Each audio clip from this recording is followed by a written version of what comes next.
Every time Bitcoin runs hot, the comments section gets flooded with the exact same 4 letters. HODL, diamond hands, never sell. Here is the problem. HODL is pure willpower advice, and you only find out what your willpower is actually worth after the crash hits you in the face. Let's run the brutal math almost nobody talks about. In every major crypto winter, Bitcoin has experienced peak-to-trough drawdowns between 75% and 85%. If you put in $100,000, you watched it become less than $20,000. And when an asset falls 80%, it doesn't take an 80% gain to break even. It takes a 400% surge, a 5-fold increase just to get back to where you started. Here's the real takeaway. Getting wrecked in a crash doesn't come down to weak willpower. 5 structural traits decided your fate long before you ever clicked buy. Before we break them down, let's be brutally honest. This isn't an intelligence problem. Warren Buffett famously pointed out that investing isn't a game where the guy with a 160 IQ beats the guy with a 130 IQ. In other words, your emotional temperament and your structural setup matter far more than raw intellect. In the 2008 crash, some of the sharpest quant PhDs and hedge fund managers on Wall Street capitulated right at the absolute bottom. When a real crash hits, being smart won't save you. Primal fear takes over your nervous system. The accounts that survive market cycles don't rely on brains in the heat of the moment. They rely on boring structural defenses set up in advance. Sign 1. You invested money you can genuinely afford to watch drop 80%. This single factor dictates how much psychological damage a crash can inflict. In behavioral finance, Daniel Kahneman and Amos Tversky proved that the pain of a loss is psychologically twice to 2.5 times more intense than the joy of an equivalent gain. That's loss aversion. When an asset fluctuates 10%, your rational mind stays in control. But when Bitcoin takes an 80% haircut, your brain treats that paper loss as an existential threat. Then comes sequence of returns risk. In financial planning, your outcome isn't just decided by your average annual return, it's decided by the order those returns arrive in. If you put in money earmarked for a house deposit, a wedding, or tuition in the next 12 months, and you hit a crypto winter right out of the gate, you don't have the luxury to wait 4 years for the next halving cycle. You become a forced seller near the bottom. Check number 1. If this allocation dropped 80% tomorrow and stayed there for 2 full years, would it compromise your rent, your mortgage, or your essential life plans? If the answer is yes, you were never positioned to hold it in the first place. Sign 2. You have a bulletproof fiat cash buffer. The person who gets destroyed in a crash is almost never the one whose portfolio simply went down on paper. It's the person forced to liquidate at the bottom to cover real-life bills. In finance, this is called a liquidity mismatch. Real-world downturns love to coincide with crypto winters. Unexpected layoffs, medical emergencies, or sudden business slowdowns. If you don't have enough boring, risk-free cash parked in a bank, a shock in your daily life collides directly with depressed asset prices. You are forced to sell Bitcoin at cyclical lows just to pay next month's rent. Cash quietly loses purchasing power to inflation, but during a crash, cash is Kevlar. It ensures you only sell when you want to, never because life forces your hand. Check number 2. If you lost your primary income tomorrow and Bitcoin went into a brutal 2-year winter, could your cash savings sustain your life without selling a single Satoshi? Sign 3. Your position size is mathematically rational with zero wipeout leverage. The most common way people get wiped out in crypto is running all in on borrowed money. When you hold spot, a 50% drop is ugly, but your coin count never changes. Time remains on your side. With leverage, a 2 times position hit by a standard 50% crypto drawdown mathematically zeroes you out.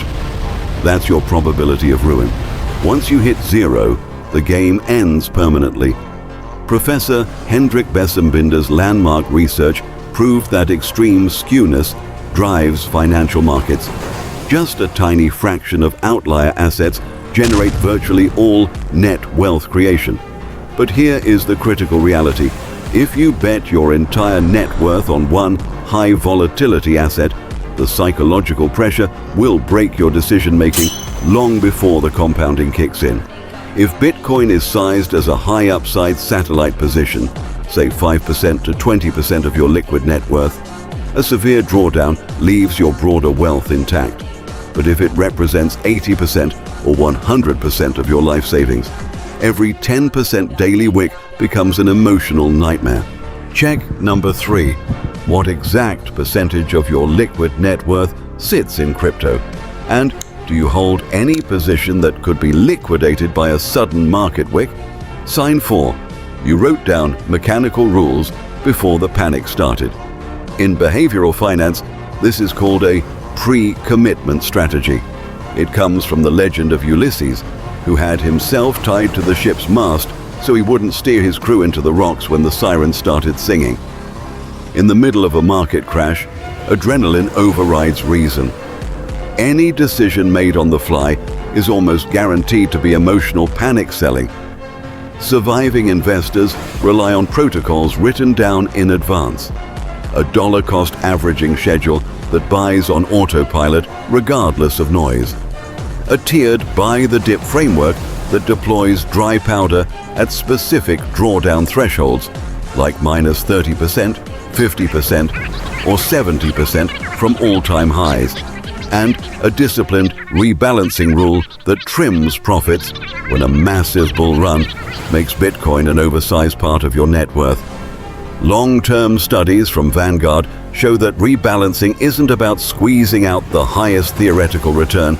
It's about preventing your risk exposure from silently creeping to dangerous levels at the peak. Check number 4. Do you have your DCA, rebalancing, and dip buying rules written down on paper? Or are you figuring out what to do while watching the red candles drop? Sign 5. The behavior gap. And this is the one you can't fake because it's written in your actual transaction history. Every year, Morningstar publishes their Mind the Gap report, measuring the space between total fund returns and the actual returns investors take home. Over a 10-year span, the average fund returned 7.3% annualized, but the average investor in those exact same funds earned just 6.3%. A full percentage point per year vanished, not into management fees, not into bad stock picking, but into panic selling at the bottom and FOMO buying at the top. In crypto, where volatility is easily triple or quadruple that of equity markets, this behavior gap is catastrophic. Bitcoin has been one of the highest compounding assets of the modern era, yet millions of market participants still finish cycles in the red. As Morgan Housel wrote in The Psychology of Money, doing well with money has a little to do with how smart you are and a lot to do with how you behave. Check number 5. Look back at the last major crash. Forget what you told yourself you'd do. Look at your exchange history. Did you buy? Did you hold? Or did you hit sell out of fear? If you stayed the course or added into the blood, you already possess the rarest edge in the entire market. So when the next crypto winter arrives, will your portfolio make it to the other side? It won't be decided by chanting slogans, and it won't be decided by guessing the next candlestick. The crash doesn't dictate your outcome. 5 structural traits already did. 1. Capital you can afford to let sit through an 80% drawdown. 2. An emergency cash cushion so you're never a forced seller. 3. Rational position sizing with zero liquidation risk. 4. Written, automated execution rules. 5. The behavioral discipline to match the asset's compound return. If you check all 5 boxes, a 70% drawdown isn't an existential crisis. It's just the cost of admission. Be honest with yourself. Looking at your current setup, which of these 5 are you missing right now? Drop the number 1 through 5 in the comments. If this gave you a clearer framework for managing risk, hit like, subscribe, and send this to someone who needs to hear it before the next red day. Trade the structure, not the emotion. I'll see you in the next one.